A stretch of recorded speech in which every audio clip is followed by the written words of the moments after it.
اعوذ باللہ من الشیطان الرجیم بسم اللہ الرحمن الرحیم۔ اللہ چاہتا ہے کہ تم پر ان طریقوں کو واضح کرے اور انہی طریقوں پر تمہیں چلائے جن کی پیروی تم سے پہلے گزرے ہوئے صلحاء کرتے تھے۔ وہ اپنی رحمت کے ساتھ تمہاری طرف متوجہ ہونے کا ارادہ رکھتا ہے اور وہ علیم بھی ہے اور دانا بھی۔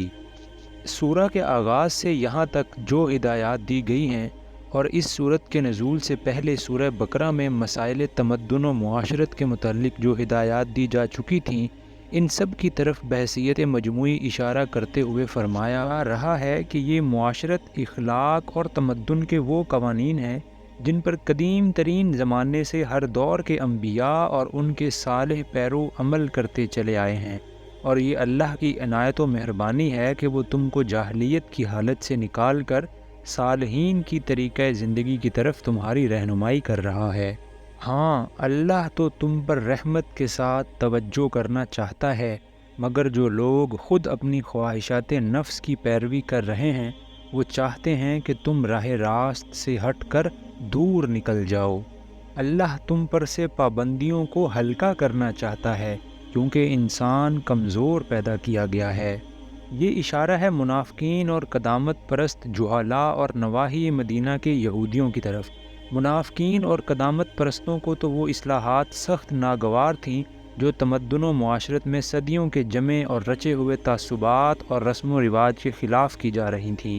میراث میں لڑکیوں کا حصہ، بیوہ عورت کا سسرال کی بندشوں سے رہائی پانا اور عدت کے بعد اس کا ہر شخص سے نکاح کے لیے آزاد ہو جانا، سوتیلی ماں سے نکاح حرام، دو بہنوں کے ایک ساتھ نکاح میں جمع کیے جانے کو ناجائز قرار دینا، متبنہ یعنی کہ گود لیے ہوئے بیٹے کو وراثت سے محروم کرنا، اور منہ بولے باپ کے لیے متبنہ کی بیوہ اور متعلقہ کا حلال ہونا، یہ اور اس طرح کی دوسری اصلاحات میں سے ایک چیز ایسی تھی جس پر بڑے بوڑھے اور آبائی رسوم کے پرستار چیخ اٹھتے تھے۔ مدتوں ان احکام پر چہمگوئیاں ہوتی رہتی تھیں۔ شرارت پسند لوگ ان باتوں کو لے کر نبی صلی اللہ علیہ وسلم اور آپ کی دعوت اصلاح کے خلاف لوگوں کو بھڑکاتے پھرتے تھے۔ مثلا جو شخص کسی ایسے نکاح سے پیدا ہوا تھا جسے اب اسلامی شریعت حرام قرار دے رہی تھی، اس کو یہ کہہ کر اشتعال دلایا جاتا تھا کہ لیجئے، آج جو نئے احکام وہاں آئے ہیں ان کی روح سے آپ کی ماں اور آپ کے باپ کا تعلق ناجائز ٹھہرا دیا گیا ہے۔ اس طرح یہ نادان لوگ اس اصلاح کے کام میں رکاوٹیں ڈال رہے تھے جو اس وقت احکام الہی کے تحت انجام دیا جا رہا تھا۔ دوسری طرف یہودی تھے جنہوں نے صدیوں کی منہ شگافیوں سے اصل خدائی شریعت پر اپنے خود ساختہ احکام و قوانین کا ایک بھاری خول چڑھا رکھا تھا۔ بے شمار پابندیاں اور باریکیاں اور سختیاں تھیں جو انہوں نے شریعت میں بڑھا لی تھیں۔ بکثرت حلال چیزیں ایسی تھیں جنہیں وہ حرام کر بیٹھے تھے۔ بہت سے اوہام تھے جن کو انہوں نے قانون خداوندی میں داخل کر لیا تھا۔ اب یہ بات ان کے علماء اور عوام دونوں کی ذہنیت اور مزاج کے بالکل خلاف تھی کہ وہ اس سیدھی سادی شریعت کی قدر پہچان سکتے جو قرآن پیش کر رہا تھا۔ وہ قرآن کے احکام کو سن کر بے تاب ہو جاتے تھے، ایک چیز پر سو اعتراضات کرتے تھے۔ ان کا مطالبہ یہ تھا کہ یا تو قرآن ان کے فقہاء کے تمام اجتہادات اور ان کی اسلاف کے سارے اوہام و خرافات کو شریعت الہی قرار دے دے، ورنہ یہ ہرگز کتاب الہی نہیں ہے۔ مثال کے طور پر یہودیوں کے ہاں دستور تھا کہ ایام ماہواری میں عورت کو بالکل پلید سمجھا جاتا تھا۔ نہ اس کا پکایا ہوا کھانا کھاتے، نہ اس کے ہاتھ کا پانی پیتے، نہ اس کے ساتھ فرش پر بیٹھتے، بلکہ اس کے ہاتھ سے ہاتھ چھو جانے کو بھی مکروہ سمجھتے تھے۔ ان چند دنوں میں عورت خود اپنے گھر میں اچھوت بن کر رہ جاتی تھی۔ یہی رواج یہودیوں کے اثر سے مدینے کے انصار میں بھی چل پڑا تھا۔ جب نبی صلی اللہ علیہ وسلم مدینہ تشریف لائے تو آپ سے اس کے متعلق سوال کیا گیا۔ جواب میں وہ آیت آئی جو سورہ بقرہ کے رکوع 28 کے آغاز میں درج ہے۔ نبی صلی اللہ علیہ وسلم نے اس آیت کی روح سے حکم دیا کہ ایام ماہواری میں صرف مباشرت ناجائز ہے، باقی تمام تعلقات عورتوں کے ساتھ اسی طرح رکھے جائیں جس طرح دوسرے دنوں میں ہوتے ہیں۔ اس پر یہودیوں میں شور مچ گیا۔ وہ کہنے لگے کہ یہ شخص تو قسم کھا کر بیٹھا ہے کہ جو کچھ ہمارے ہاں حرام ہے اسے حلال کر کے رہے گا، اور جس چیز کو ہم ناپاک کہتے ہیں اسے پاک قرار دے گا۔ اے لوگو جو ایمان لائے ہو، آپس میں ایک دوسرے کے مال باطل طریقوں سے نہ کھاؤ، لین دین ہونا چاہیے آپس کی رضامندی سے۔ باطل طریقوں سے مراد وہ تمام طریقے ہیں جو خلاف حق ہوں اور شرعاً و اخلاقاً ناجائز ہوں۔ لین دین سے مراد یہ ہے کہ آپس میں مفاد و منافع کا تبادلہ ہونا چاہیے، جس طرح تجارت اور صنعت و حرفت وغیرہ میں ہوتا ہے کہ ایک شخص دوسرے شخص کی ضروریات فراہم کرنے کے لیے محنت کرتا ہے اور وہ اس کا معاوضہ دیتا ہے۔ آپس کی رضامندی سے مراد یہ ہے کہ لین دین نہ تو کسی ناجائز دباؤ سے ہو اور نہ فریب و دغا سے۔ رشوت اور سود میں بظاہر رضامندی ہوتی ہے، مگر فی الواقع وہ رضامندی مجبورانہ ہوتی ہے اور دباؤ کا نتیجہ ہوتی ہے۔ جوئے میں بھی بظاہر رضامندی ہوتی ہے، مگر در حقیقت جوئے میں حصہ لینے والا ہر شخص اس غلط امید پر رضامند ہوتا ہے کہ جیت اس کی ہوگی، ہارنے کے ارادے سے کوئی بھی راضی نہیں ہوتا۔ جعل اور فریب کے کاروبار میں بھی بظاہر رضامندی ہوتی ہے، مگر اس غلط فہمی کی بنا پر ہوتی ہے کہ اندر جعل و فریب نہیں ہے۔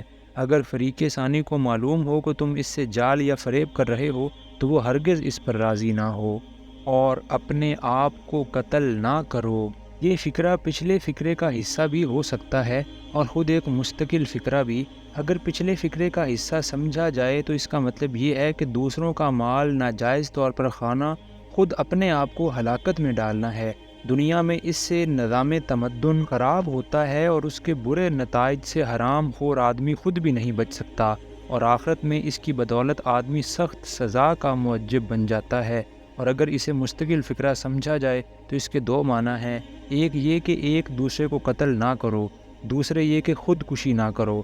اللہ تعالیٰ نے الفاظ ایسے جامع استعمال کیے ہیں اور ترتیب کلام ایسی رکھی ہے کہ اس سے یہ تینوں مفہوم نکلتے ہیں اور تینوں حق ہیں۔ یقین مانو کہ اللہ تمہارے اوپر مہربان ہے، یعنی اللہ تعالیٰ تمہارا خیر خواہ ہے، تمہاری بھلائی چاہتا ہے، اور یہ اس کی مہربانی ہی ہے کہ وہ تم کو ایسے کاموں سے منع کر رہا ہے جن میں تمہاری اپنی بربادی ہے۔ جو شخص ظلم و زیادتی کے ساتھ ایسا کرے گا اس کو ہم ضرور آگ میں جھونکیں گے، اور یہ اللہ کے لیے کوئی مشکل کام نہیں ہے۔ اگر تم ان بڑے بڑے گناہوں سے پرہیز کرتے رہو جن سے تمہیں منع کیا جا رہا ہے تو تمہاری چھوٹی موٹی برائیوں کو ہم تمہارے حساب سے ساقط کر دیں گے۔ یعنی ہم تنگ دل اور تنگ نظر نہیں ہیں کہ چھوٹی چھوٹی باتوں پر پکڑ کر اپنے بندوں کو سزا دیں۔ اگر تمہارا نامہ اعمال بڑے جرائم سے خالی ہو تو چھوٹی خطاؤں کو نظر انداز کر دیا جائے گا اور تم پر فرد جرم لگائی ہی نہ جائے گی۔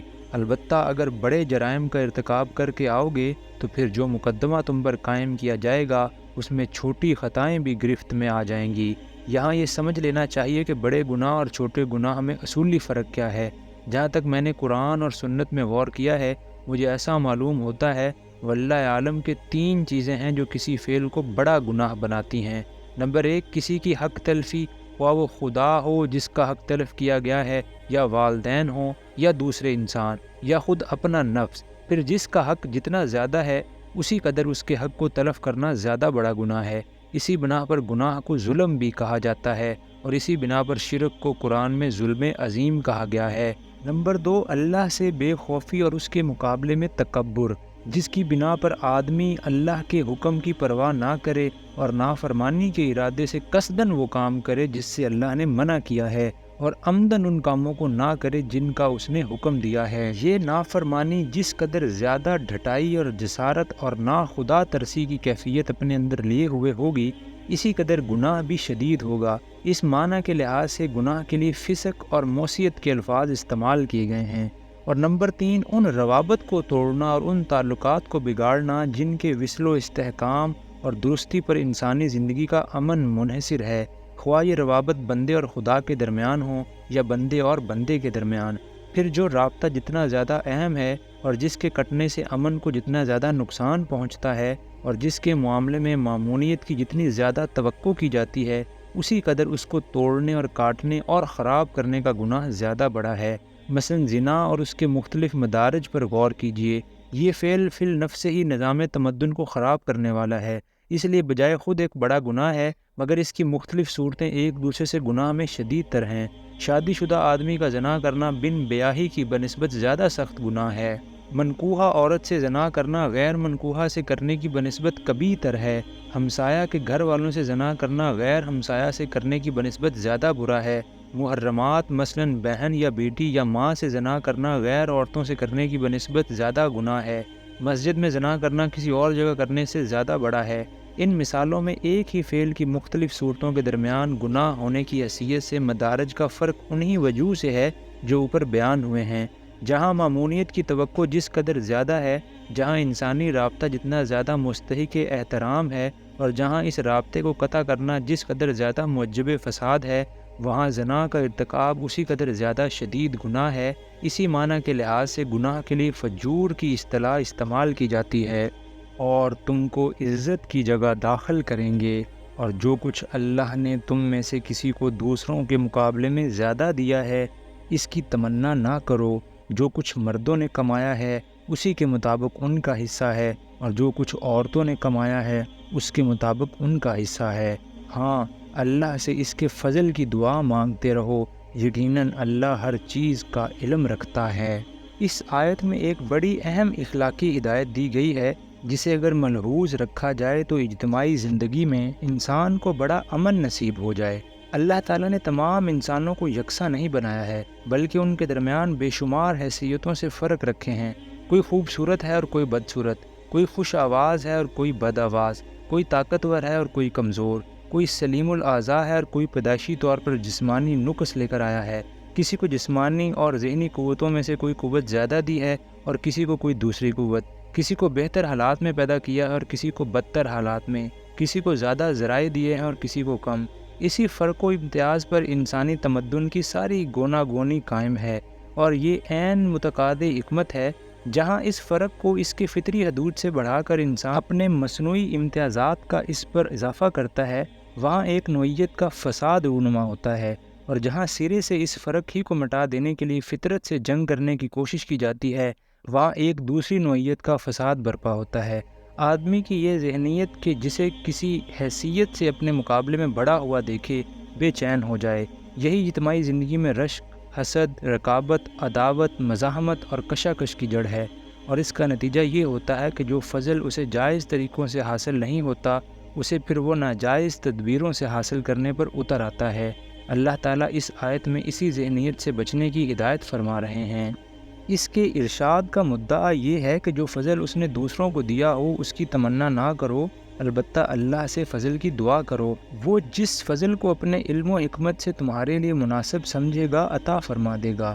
اور یہ جو فرمایا کہ مردوں نے جو کچھ کمایا ہے اس کے مطابق ان کا حصہ ہے، اور جو کچھ عورتوں نے کمایا ہے اس کے مطابق ان کا حصہ، اس کا مطلب جہاں تک میں سمجھ سکا ہوں یہ ہے کہ مردوں اور عورتوں میں سے جس کو جو کچھ اللہ نے دیا ہے اس کو استعمال کر کے جو جتنی اور جیسی برائی یا بھلائی کمائے گا اسی کے مطابق یا بالفاظ دیگر اس کی جن سے اللہ کے ہاں حصہ پائے گا۔ اور ہم نے ہر اس ترکے کے حقدار مقرر کر دیے ہیں جو والدین اور رشتہ دار چھوڑیں۔ اب رہے وہ لوگ جن سے تمہارے عہد و پیمان ہیں تو ان کا حصہ انہیں دو، یقیناً اللہ ہر چیز پر نگران ہے۔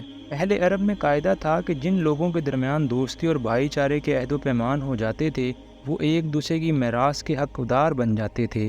اسی طرح جسے بیٹا بنا لیا جاتا تھا وہ بھی منہ بولے باپ کا وارث قرار پاتا تھا۔ اس آیت میں جاہلیت کے اس طریقے کو منسوخ کرتے ہوئے ارشاد فرمایا گیا ہے کہ وراثت تو اسی قاعدے کے مطابق رشتہ داروں میں تقسیم ہونی چاہیے جو ہم نے مقرر کر دیا ہے، البتہ جن لوگوں سے تمہارے عہد و پیمان ہوں ان کو اپنی زندگی میں تم جو چاہو دے سکتے ہو۔ مرد عورتوں پر قوام ہیں۔ قوام یا قیم اس شخص کو کہتے ہیں جو کسی فرد یا ادارے یا نظام کے معاملات کو درست حالت میں چلانے اور اس کی حفاظت و نگہبانی کرنے اور اس کی ضروریات مہیا کرنے کا ذمہ دار ہو، اس بنا پر کہ اللہ نے ان میں سے ایک کو دوسرے پر فضیلت دی ہے۔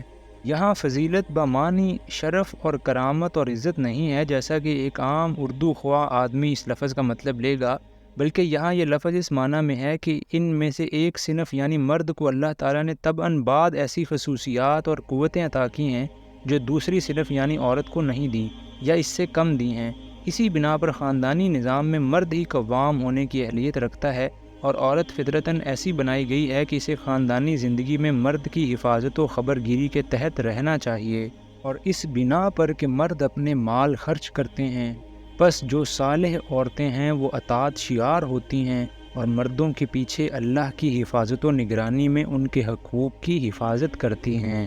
حدیث میں آیا ہے کہ نبی صلی اللہ علیہ وسلم نے فرمایا، بہترین بیوی وہ ہے کہ جب تم اسے دیکھو تو تمہارا جی خوش ہو جائے، جب تم اسے کسی بات کا حکم دو تو وہ تمہاری اطاعت کرے، اور جب تم گھر میں نہ ہو تو وہ تمہارے پیچھے تمہارے مال کی اور اپنے نفس کی حفاظت کرے۔ یہ حدیث اس آیت کی بہترین تفسیر کرتی ہے، مگر یہاں یہ اچھی طرح سمجھ لینا چاہیے کہ عورت پر اپنے شوہر کی اطاعت سے اہم اور اقدام اپنے خالق کی اطاعت ہے۔ لہٰذا اگر کوئی شوہر خدا کی موصیت کا حکم دے یا خدا کے عائد کیے ہوئے کسی فرض سے باز رکھنے کی کوشش کرے تو اس کی اطاعت سے انکار کر دینا عورت کا فرض ہے۔ اس صورت میں اگر وہ اس کی اطاعت کرے گی تو گناہ گار ہوگی، بخلاف اس کے اگر شوہر اپنی بیوی کو نفل نماز یا نفل روزہ ترک کرنے کے لیے کہے تو لازم ہے کہ وہ اس کی اطاعت کرے۔ اس صورت میں اگر وہ نوافل ادا کرے گی تو مقبول نہ ہوں گے۔ اور جن عورتوں سے تمہیں سرکشی کا اندیشہ ہو انہیں سمجھاؤ، خواب گاہوں میں ان سے علیحدہ رہو اور مارو۔ یہ مطلب نہیں ہے کہ تینوں کام بیک وقت کر ڈالے جائیں، بلکہ مطلب یہ ہے کہ نشوز کی حالت میں ان تینوں تدبیروں کی اجازت ہے۔ اب رہا ان پر عمل درآمد تو بہرحال اس میں قصور اور سزا کے درمیان تناسب ہونا چاہیے، اور جہاں ہلکی تدبیر سے اصلاح ہو سکتی ہو وہاں سخت تدبیر سے کام نہ لینا چاہیے۔ نبی صلی اللہ علیہ وسلم نے بیویوں کو مارنے کی جب کبھی اجازت دی ہے، بادل ناخواستہ دی ہے، اور پھر بھی اسے ناپسند ہی فرمایا ہے۔ تاہم بعض عورتیں ایسی ہوتی ہیں جو پیٹے بغیر درست ہی نہیں ہوتی۔ ایسی حالت میں نبی صلی اللہ علیہ وسلم نے ہدایت فرمائی ہے کہ منہ پر نہ مارا جائے، بے رحمی سے نہ مارا جائے، اور ایسی چیز سے نہ مارا جائے جو جسم پر نشان چھوڑ جائے۔ پھر اگر وہ تمہاری مطیع ہو جائیں تو خواہ مخواہ ان پر دست درازی کے لیے بہانے تلاش نہ کرو۔ یقین رکھو کہ اوپر اللہ موجود ہے جو بڑا اور بالا تر ہے، اور اگر تم لوگوں کو کہیں میاں اور بیوی کے تعلقات بگڑ جانے کا اندیشہ ہو تو ایک حکم مرد کے رشتہ داروں میں سے اور ایک عورت کے رشتہ داروں میں سے مقرر کرو، اور وہ دونوں اصلاح کرنا چاہیں گے تو اللہ ان کے درمیان موافقت کی صورت نکال دے گا۔ دونوں سے مراد ثالث بھی ہیں اور زوجین بھی۔ ہر جھگڑے میں صلح ہونے کا امکان ہے بشرطے کہ فریقین بھی صلح پسند ہوں اور بیچ والے بھی چاہتے ہوں کہ فریقین میں کسی طرح صفائی ہو جائے۔ اللہ سب کچھ جانتا ہے اور باخبر ہے۔ اس آیت میں ہدایت فرمائی گئی ہے کہ جہاں میاں اور بیوی میں حالات خراب ہو جائیں وہاں پر تعلقات ختم ہونے کی نوبت پہنچنے یا عدالت میں معاملہ جانے سے پہلے گھر کے گھر ہی میں اصلاح کی کوشش کر لینی چاہیے، اور اس کی تدبیر یہ ہے کہ میاں اور بیوی میں سے ہر ایک کے خاندان کا ایک ایک آدمی اس غرض کے لیے مقرر کیا جائے کہ دونوں مل کر اسباب اختلاف کی تحقیق کریں اور پھر آپس میں سر جوڑ کر بیٹھیں اور تصفیہ کی کوئی صورت نکالیں۔ یہ پنچ یا ثالث مقرر کرنے والا کون ہو؟ اس سوال کو اللہ تعالیٰ نے مبہم رکھا ہے تاکہ اگر زوجین خود چاہیں تو اپنے اپنے رشتہ داروں میں سے خود ہی ایک ایک آدمی کو اپنے اختلاف کا فیصلہ کرنے کے لیے منتخب کر لیں، ورنہ دونوں خاندانوں کے بڑے بوڑھے مداخلت کر کے پنچ مقرر کریں، اور اگر مقدمہ عدالت میں پہنچ ہی جائے تو عدالت خود کوئی کارروائی کرنے سے پہلے خاندانی پنچ مقرر کر کے اصلاح کی کوشش کرے۔ اس امر میں اختلاف ہے کہ ثالثوں کے اختیارات کیا ہیں۔ فقہا میں سے ایک گروہ کہتا ہے کہ یہ ثالث فیصلہ کرنے کا اختیار نہیں رکھتے، البتہ تصفیہ کی جو صورت ان کے نزدیک مناسب ہو اس کے لیے سفارش کر سکتے ہیں۔ ماننا یا نہ ماننا زوجین کے اختیار میں ہے۔ ہاں اگر زوجین نے ان کو طلاق یا خلا یا کسی اور امر کا فیصلہ کر دینے کے لیے اپنا وکیل بنایا ہو تو البتہ ان کا فیصلہ تسلیم کرنا زوجین کے لیے واجب ہوگا۔ یہ حنفی اور شافعی علماء کا مسلک ہے۔ دوسرے گروہ کے نزدیک دونوں پنچوں کو موافقت کا فیصلہ کرنے کا اختیار ہے، مگر علیحدگی کا فیصلہ وہ نہیں کر سکتے۔ یہ حسن بصری، قتادہ اور بعض دوسرے فقہا کا قول ہے۔ ایک اور گروہ اس بات کا قائل ہے کہ ان پنچوں کو ملانے اور جدا کر دینے کے پورے اختیارات ہیں۔ ابن عباس، سعید بن جبیر، ابراہیم نخعی، شعبی، محمد بن سیرین اور بعض دوسرے حضرات نے یہی رائے اختیار کی ہے۔ حضرت عثمان اور حضرت علی کے فیصلوں کی جو نظیریں ہم تک پہنچی ہیں ان سے معلوم ہوتا ہے کہ یہ دونوں حضرات پنچ مقرر کرتے ہوئے عدالت کی طرف سے ان کو حاکمانہ اختیارات دے دیتے تھے۔ چنانچہ حضرت عقیل بن ابی طالب اور ان کی بیوی فاطمہ بنت عتبہ بن ربیعہ کا مقدمہ جب حضرت عثمان کی عدالت میں پیش ہوا تو انہوں نے شوہر کے خاندان میں سے حضرت ابن عباس کو اور بیوی کے خاندان میں سے حضرت معاویہ بن ابو سفیان کو پنچ مقرر کیا، اور ان سے کہا کہ اگر آپ دونوں کی رائے میں ان کے درمیان تفریق کر دینا ہی مناسب ہو تو تفریق کر دیں۔ اسی طرح ایک مقدمے میں حضرت علی نے حکم مقرر کیے اور ان کو اختیارات دیا کہ چاہیں ملا دیں اور چاہیں جدا کر دیں۔ اس سے معلوم ہوا کہ پنچ بطور خود تو عدالتی اختیارات نہیں رکھتے، البتہ اگر عدالت ان کو مقرر کرتے وقت انہیں اختیارات دے دے تو پھر ان کا فیصلہ ایک عدالتی فیصلے کی طرح نافذ ہوگا۔ اور تم سب اللہ کی بندگی کرو، اس کے ساتھ کسی کو شریک نہ بناؤ، ماں باپ کے ساتھ نیک برتاؤ کرو، قرابت داروں اور یتیموں اور مسکینوں کے ساتھ حسن سلوک سے پیش آؤ، اور پڑوسی رشتہ دار سے، اجنبی ہمسائے سے، پہلو کے ساتھی اور مسافر سے مراد ہم نشین دوست بھی ہے اور ایسا شخص بھی جس سے کہیں کسی وقت آدمی کا ساتھ ہو جائے۔ مثلا آپ بازار میں جا رہے ہوں اور کوئی شخص آپ کے ساتھ راستہ چل رہا ہو، یا کسی دکان پر آپ سودا خرید رہے ہوں اور کوئی دوسرا خریدار بھی آپ کے پاس بیٹھا ہو، یا سفر کے دوران میں کوئی شخص آپ کا ہم سفر ہو۔ یہ عارضی ہمسائیگی بھی ہر مہذب اور شریف انسان پر ایک حق عائد کرتی ہے، جس کا تقاضا یہ ہے کہ وہ حتی الامکان اس کے ساتھ نیک برتاؤ کرے اور اسے تکلیف دینے سے باز رہے۔ اور ان لونڈی غلاموں سے جو تمہارے قبضے میں ہوں احسان کا معاملہ رکھو۔ یقین جانو اللہ کسی ایسے شخص کو پسند نہیں کرتا جو اپنے پندار میں مغرور ہو اور اپنی بڑائی پر فخر کرے، اور ایسے لوگ بھی اللہ کو پسند نہیں ہیں جو کنجوسی کرتے ہیں اور دوسروں کو بھی کنجوسی کی ہدایت کرتے ہیں، اور جو کچھ اللہ نے اپنے فضل سے انہیں دیا ہے اسے چھپاتے ہیں۔ اللہ کے فضل کو چھپانا یہ ہے کہ آدمی اس طرح رہے گویا کہ اللہ نے اس پر فضل نہیں کیا ہے۔ مثلا کسی کو اللہ نے دولت دی اور وہ اپنی حیثیت سے گر کر رہے، نہ اپنی ذات اور اپنے اہل و عیال پر خرچ کرے، نہ بندگان خدا کی مدد کرے، نہ نیک کاموں میں حصہ لے، لوگ دیکھیں تو سمجھیں کہ بیچارہ بڑا ہی خستہ حال ہے۔ یہ دراصل اللہ تعالیٰ کی سخت ناشکری ہے۔ حدیث میں آیا ہے کہ نبی صلی اللہ علیہ وسلم نے فرمایا، اللہ جب کسی بندے کو نعمت دیتا ہے تو وہ پسند کرتا ہے کہ اس نعمت کا اثر بندے پر ظاہر ہو، یعنی اس کے کھانے پینے، رہنے سہنے، لباس اور مسکن اور اس کی ہر داد و وحش پر ہر چیز سے اللہ کی دی ہوئی اس نعمت کا اظہار ہوتا رہے۔ ایسے کافر نعمت لوگوں کے لیے ہم نے رسوا کن عذاب مہیا کر رکھا ہے، اور وہ لوگ بھی اللہ کو ناپسند ہیں جو اپنے مال محض لوگوں کو دکھانے کے لیے خرچ کرتے ہیں اور در حقیقت نہ اللہ پر ایمان رکھتے ہیں نہ روز آخر پر۔ سچ یہ ہے کہ شیطان جس کا رفیق ہوا اسے بہت ہی بری رفاقت میسر آئی۔ آخر ان لوگوں پر کیا آفت آ جاتی اگر یہ اللہ اور روز آخر پر ایمان رکھتے اور جو کچھ اللہ نے دیا ہے اس میں سے خرچ کرتے۔ اگر یہ ایسا کرتے تو اللہ سے ان کی نیکی کا حال چھپا نہ رہ جاتا۔ اللہ کسی پر ذرہ برابر بھی ظلم نہیں کرتا۔ اگر کوئی ایک نیکی کرے تو اللہ اسے 2 چند کرتا ہے اور پھر اپنی طرف سے بڑا اجر عطا فرماتا ہے۔ پھر سوچو کہ اس وقت یہ کیا کریں گے جب ہم ہر امت میں سے ایک گواہ لائیں گے اور ان لوگوں پر تمہیں یعنی محمد صلی اللہ علیہ وسلم کو گواہ کی حیثیت سے کھڑا کریں گے۔ اس وقت وہ سب لوگ جنہوں نے رسول کی بات نہ مانی اور اس کی نافرمانی کرتے رہے تمنا کریں گے کہ کاش زمین پھٹ جائے اور وہ اس میں سما جائیں۔ یعنی ہر دور کا پیغمبر اپنے دور کے لوگوں پر اللہ کی عدالت میں گواہی دے گا کہ زندگی کا وہ سیدھا راستہ اور فکر و عمل کا وہ صحیح طریقہ جس کی تعلیم آپ نے مجھے دی تھی اسے میں نے ان لوگوں تک پہنچا دیا تھا۔